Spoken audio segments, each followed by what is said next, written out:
Now you will learn how to log in WordPress dashboard. Okay, at first open a browser and now type your domain name /wp-admin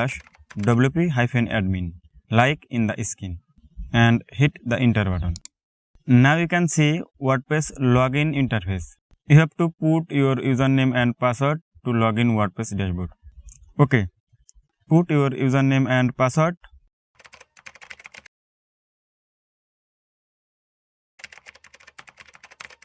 And click the login button.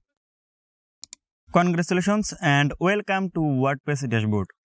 If you are first time in WordPress dashboard, then please share your feelings in the comment below. You can see in the left side menu, post, media page, comment, appearance, plugins, settings and so on.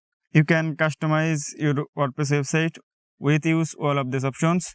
But if you notice that this user interface looks like unprofessional. So at first we looks its professionals.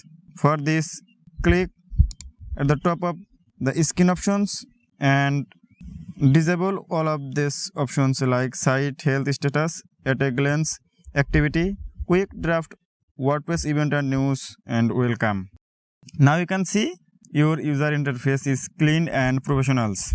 In this way, you can log in your WordPress dashboard every time. Whenever you need to log in WordPress, then this is the process, this is the way to log in your WordPress dashboard. So, follow this step carefully.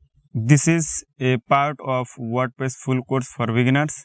So, if you want to learn WordPress from basic to advanced, then stay with me and subscribe to this channel right now.